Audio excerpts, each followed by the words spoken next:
आज की कहानी आपके भरोसे का कत्ल कर देगी और आपको यह सोचने पर मजबूर कर देगी कि क्या देश है जहां पर सरकारी कार्य करवाने के लिए आपको इस तरह से अपनी इज्जत को कुर्बान करना पड़ता है कि या इतनी बड़ी कीमत आपको चुकानी पड़ती है कि जिसको सुनने के बाद और जानने के बाद आपका भी रूह कांप जाएगा। और एक तरफ हम कह रहे हैं कि हमारा देश जो है डेवलप कर रहा है, लेकिन दूसरी तरफ आप भी जानते हैं कि इतनी गंदी राजनीति हो गई है। हर डिपार्टमेंट, हर सरकारी ऑफिस में करप्शन और भ्रष्टाचार इतना बढ़ गया है कि बिना भ्रष्टाचार और करप्शन का एक भी आपका या हम लोगों का काम जो है नहीं होता है। आज की कहानी इसी इंसानियत से लेकर के देश में भ्रष्टाचार किस तरह से हावी है उसको लेकर के एक बहुत ही दर्दनाक, अफसोसजनक और एक इमोशनल क्राइम स्टोरीज है। नमस्कार, मैं हरेंद्र और आज आप इस क्राइम स्टोरीज में कहानी सुन रहे हैं। उत्तर प्रदेश का गोरखपुर जिला है। उसी गोरखपुर जिला में एक भटहट गांव है। उस गांव में एक 24 साल की लड़की की शादी होती है 2011 में उस गांव के एक लड़के से। सब चीज़ ठीक चलता है। जब वो लड़की उस गांव में आई थी नई नई शादी होकर के, तो सब चीज़ ठीक चल रहा था। लगभग 2-3 साल सब चीज़ ठीक चलता है, लेकिन धीरे धीरे परिवार की जिम्मेदारियां संभालने के कारण एक आध 1.5 साल के बाद जो है मुकेश मुंबई के लिए रवाना हो जाता है। वहाँ कुछ समय वह काम करता है, बीच बीच में अपनी पत्नी से मिलने के लिए, गाँव घूमने के लिए आया करता था। 2015 में उसका जो है मृत्यु हो जाता है। 2015 में उसकी जो मृत्यु होने के बाद उसकी पत्नी, जिसका काल्पनिक नाम शर्मिला है, वह आगे पीछे कोई नहीं, उन लोगों का कोई बच्चा भी नहीं था। और ससुराल में जो मुकेश के माँ बाप थे वे भी पहले ही गुजर चुके थे। और जो शर्मिला थी, जो उसका मायके था, वे लोग भी उसकी जिम्मेदारी लेने से पीछे हट जाते हैं कि यह सोचते हैं कि अब कौन विधवा का देखभाल करेगा, उसका कौन खर्चा चलाएगा। तो थक हार करके जो मुकेश की पत्नी शर्मिला रहती है उसी गांव में, भटहट गांव में रहने लगती है। और उसके ऊपर मानो दुखों का पहाड़ टूट जाता है, क्योंकि मुकेश के अलावा उसका कोई था भी नहीं जो उसको आर्थिक रूप से मदद कर सके। कोई बाल बच्चा भी उन लोगों का भी नहीं हुआ था। तो शादी के 2-3 साल तक सब चीज़ ठीक चला। मुकेश मुंबई जाता है, बीच बीच में आते भी रहता है, लेकिन 2015 में उसका जो है मृत्यु हो जाता है। और मृत्यु भी आप जैसा कि जान रहे हैं कि गांव में आज भी, भारत के बहुत सारे गांवों में लोगों को यह नहीं मालूम रहता है कि किस वजह से, किस बीमारी से मृत्यु हुई है। वहाँ पर बस लोग यही बोलते हैं कि हाँ मौत हो गई है, मर गया आदमी, लेकिन उसका पीछे क्या कारण है, क्या रीज़न है, कौन सी बीमारी है, आज भी लोग, बहुत सारे लोगों को, बहुत सारे गाँवों में लोग पूछने भी नहीं जाते और उन लोगों को पता भी नहीं रहता है। इसके बाद फिर 2015 से शर्मिला अकेले हो जाती है। धीरे धीरे समय बीत रहा था, लेकिन अब सबसे बड़ा बात, शर्मिला के पास जो है उसका जीवन काटना, इतना कम उम्र, 25 साल की वह एक लड़की ही हम लोग बोल सकते हैं, इतना कम उम्र में वह विधवा हो जाती है। उसके सामने पूरा जीवन आगे का रहता है। तभी उसका पति छोड़ करके अकेले उसको इस दुनिया में वह चल जाता है। जो शर्मिला उसकी पत्नी रहती है, उस धीरे धीरे उसको घर चलाने में, अपना खर्चा चलाने में काफ़ी दिक्कत हो रहा था, क्योंकि मुकेश उसका पति तो था नहीं। तभी वह किसी जानकार से सरकारी योजनाओं के बारे में जानकारी लेती है। और जो बहुत सारे ऐसे लोग रहते हैं उसको सरकारी योजनाओं के बारे में बताते हैं कि तुम अगर राशन कार्ड बनवा लेते हो तो तुमको 5 किलो सरकार से अनाज मिलेगा। कोई उसको यह जानकारी देता है कि जो है तुमको मनरेगा में जॉब मिल जाएगा, तो जो सरकार की तरफ से फिक्स रेट है वह मिलेगा। और विधवा पेंशन भी बोल करके एक होता है, जिसमें भारत सरकार 18 वर्ष से 55 उम्र की वैसी महिलाएं जिनके पति मर चुके हैं, उन लोगों को सरकार जो है एक फिक्स अमाउंट 500 या 1000, अलग अलग स्टेट में अलग अलग जो है, इसलिए सरकार की तरफ से दिया जाता है। तो बहुत सारे लोग उसको इस तरह का मतलब जानकारी देते हैं कि तुम अगर उस तरह का कार्ड बनवा लेती हो और विधवा पेंशन में नाम दर्ज करवा लेती हो तो तुमको महीने के भी मिलेंगे और राशन भी 5 किलो तुमको चावल मिलने लगेगा।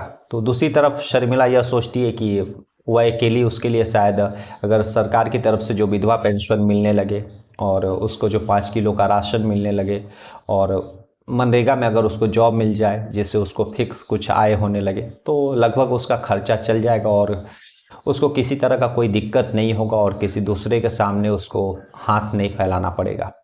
यही सब सोच करके फिर वह पता करती है कि वह सारा डॉक्यूमेंट, सारा जो राशन कार्ड है कैसे बनेगा। तो किसी ने उसको बताया कि इसके लिए तुमको जो है गांव के प्रधान से मिलना पड़ेगा, फिर उसके बाद वहां से पेपर साइन करवा के सरकारी ऑफिस, जिसको हम लोग ब्लॉक कहते हैं गांव में, जो ब्लॉक जो बीडीओ ऑफिस रहता है, ब्लॉक डेवलपमेंट ऑफिस जिसको बोला जाता है, वह होता है।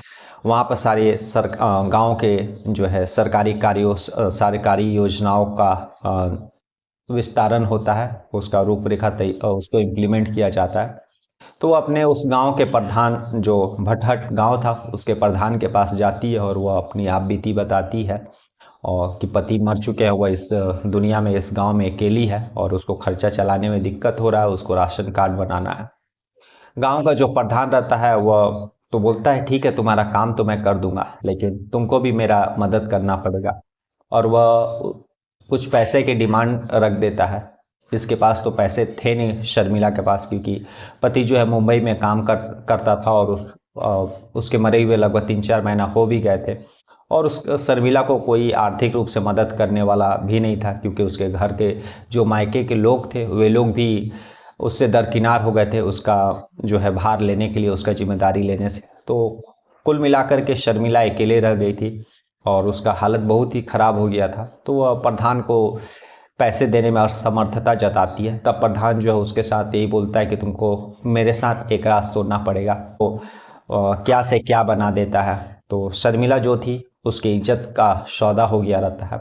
उसके बाद फिर प्रधान सरकारी ऑफिस के सेक्रेटरी के पास उसको भेजता है। जब वह सेक्रेटरी के पास जाती है तब वहाँ पर भी उसी तरह से उससे पैसे का डिमांड किया जाता है काम करवाने के लिए, लेकिन शर्मिला फिर से पैसे देने में असमर्थता जताती है। फिर जो है सरकारी ऑफिस के जो बाबू लोग होते हैं, क्लर्क लोग होते हैं, चपरासी लोग होते हैं, वे लोग ठीक उसी तरह से उसकी इज्जत का सौदा करते जाते हैं। और कुल मिलाकर के लगभग 13 लोग, जो गांव के प्रधान से लेकर के सरकारी ऑफिस जो ब्लॉक रहते हैं वहाँ के जो कर्मचारी, जो बड़े बाबू और जो क्लर्क लोग रहते, इन सारे 13 लोगों ने उसका शोषण किया और उसके इज्जत का जो है सौदा किया।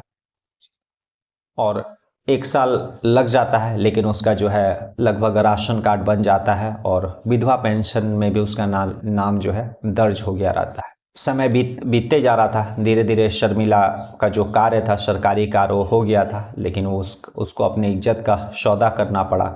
जब पहली बार गांव के प्रधान ने उसका इज्जत का सौदा किया तो फिर दूसरी बार उसके लिए उतना डिफ़िकल्ट नहीं था, क्योंकि उसके पति तो पहले ही मर चुके थे और उसका इज्जत एक बार चल गया था।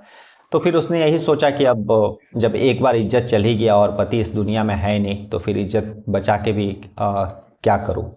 और ज़िंदगी चलाना है, पेट चलाना है, तो और कोई उसका कोई सहारा भी नहीं था, ना ही कोई उसके लड़के बच्चे थे, ना ही उसके परिवार का कोई सदस्य उसके साथ खड़ा था। तो उसको मजबूरी में, उसका मजबूरी का फायदा जो है उन सारे 13 लोग, गांव के प्रधान से लेकर के सरकारी ऑफिस के जो चपरासी, क्लर्क, सभी ने उसका फायदा उठाया और उसके इज्जत के साथ सभी 13 लोगों ने मजाक उड़ाया। कुछ समय बीतता है, उसके बाद शर्मिला का धीरे धीरे तबीयत खराब होने लगता है और समय बीतते बीतते धीरे धीरे 2016-17 आ जाता है। शर्मिला का तबीयत खराब होने लगा। काफ़ी जो गांव में बहुत सारे झोला छाप डॉक्टर रहते हैं जो साइकिल से इलाज करते चलते हैं। शर्मिला ने उन लोगों को दिखाया, दवाई भी लिया, लेकिन कोई फर्क नहीं पड़ता था। तब उसने थक हार करके जो उसी गांव के प्रधान के पास जाती है जिसने उसके इज्जत का सबसे पहले सौदा किया था, और उस गांव के प्रधान को ये बताती है कि काफ़ी दिनों से उसका तबीयत खराब है और जो जो उसको तकलीफ रहता है वह उसको बताती है। गांव का प्रधान उसको जो है सरकारी अस्पताल, जो कि गोरखपुर का BRD सरकारी हॉस्पिटल, बहुत ही फेमस हॉस्पिटल है, क्योंकि उस सरकारी हॉस्पिटल में हर साल छोटे छोटे बहुत सारे बच्चों का जो है मृत्यु हो जाता है, कुछ जो दिमागी बुखार के कारण। इसलिए वह BRD सरकारी हॉस्पिटल जो है गोरखपुर का, वह काफ़ी फेमस रहता है, हर साल न्यूज़ में आता है। तो उसी सरकारी हॉस्पिटल में उस गांव का प्रधान शर्मिला को जाने की सलाह देता है। शर्मिला उस सरकारी हॉस्पिटल में जाती है और सारा जो उसको तकलीफ है डॉक्टर को बताती है। डॉक्टर उसको कुछ दवा प्रेस्क्राइब कर देते हैं और कुछ ब्लड जांच के लिए लिख देते हैं। ब्लड जांच देने के बाद और उसी हॉस्पिटल से जो दवा लेने के बाद शर्मिला वापस अपने घर आ जाती है। कुछ खास उसके तबीयत में सुधार नहीं होता है। हालांकि 2-3 दिन के बाद फिर से डॉक्टर ने उसको बुलाया था क्योंकि ब्लड की रिपोर्ट आने वाली थी, और ठीक 3-4 दिन के बाद वह हॉस्पिटल पहुंचती है। उस समय उसका ब्लड का रिपोर्ट भी आ गया रहता है और डॉक्टर से मुलाकात भी होती है। जो रिपोर्ट आया था उसमें शर्मिला का वह रिपोर्ट था, वह एड्स पॉजिटिव थी। वह उसको एड्स बीमारी हो गया था। और जब यह बात उन गांव के उस सरकारी ऑफिस के 13 लोगों को यह पता चलता है कि शर्मिला को जो है एड्स हो गया है, तो उन लोगों के जो है पैरों तले जो है जमीन खिसक जाती है। वे सभी 13 लोग जिन लोगों ने शर्मिला के साथ उसके मजबूरी का फ़ायदा उठाया था, वे लोग भी उस सरकारी अस्पताल पहुंचते हैं और एक एक करके अपना ब्लड HIV टेस्ट के लिए देते हैं। और जब उन लोगों का कुछ दिन के बाद रिपोर्ट आता है तो वे सारे 13 लोग जो है एड्स पॉजिटिव निकलते हैं।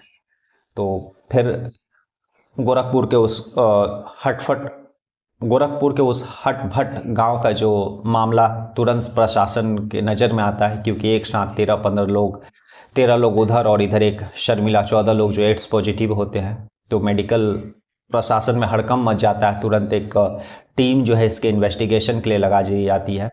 तो इन्वेस्टिगेशन में यह बात सामने आई कि कैसे 13 लोगों को एक साथ एड्स हो गया। तब यह बात मामला सामने आया कि उन सारे 13 लोगों ने जो है शर्मिला के साथ गलत काम किया था, उसका गलत फ़ायदा उठाया था, और उसी गलत फ़ायदा का नतीजा है कि भगवान उन लोगों को वैसी सज़ा दी कि जिसका आवाज़ भी नहीं हुआ, और सारे लोग 13 लोग जो है उन लोगों को भी एड्स हो गया।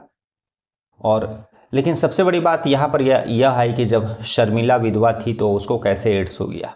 तो जांच में यही बात सामने आई कि उसका पति जो है शादी के पहले से ही उसको एड्स था और वह मुंबई में रहा करता था, और शादी होने के 2-3 साल के बाद भी वह भी एड्स से मर गया था। लेकिन चूंकि गांव में यह उसकी मृत्यु हुई थी, और ज़्यादातर गांव में आज भी जिसकी मृत्यु गांव में होती है, जो गांव के लोग हो रहते हैं, उनका जो है क्रियाक्रम जो जलाने का काम है वह खेतों में ही हो जाता है। तो ना ही कोई पोस्टमार्टम होता है, ना ही कोई रिपोर्ट सामने रहता है कि जिसके आधार पर आप बोल सके कि क्या बीमारी थी या फिर या उस शख्स के साथ क्या घटना घटा था।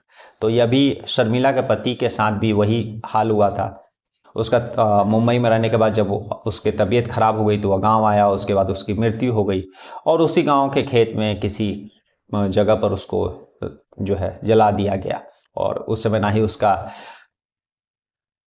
पोस्टमार्टम कराने का ज़रूरत गांव वालों ने समझा और ना ही कोई टेस्ट, और इसी के कारण जो है उसका यह बात सामने नहीं आया कि उसको एड्स हुआ था और एड्स के कारण उसकी मृत्यु हुई। और उसी एड्स के कारण जब वो अपने पत्नी से संबंध बनाया तो वह जो है एड्स उसकी पत्नी शर्मिला को हो गया। और उस शर्मिला जो लाचार बेचारी का जब उन गांव के मुखिया से लेकर के सरकारी डिपार्टमेंट के जो 13 लोगों ने उसके साथ गलत कार्य किया, और उन सारे 13 लोग को भी एड्स हो गया। यह बात ना ही मीडिया में आ पाता, ना ही न्यूज़पेपर में, और ना ही मैं शायद यहाँ पर आप लोगों को सुना रहा होता। लेकिन जब उन सारे 13 लोगों का एड्स हुआ तो गोरखपुर की जो प्रशासन रहता उसमें हड़कंप मच गया था कि कैसे ही एक साथ 13-14 लोगों को एड्स हो गया।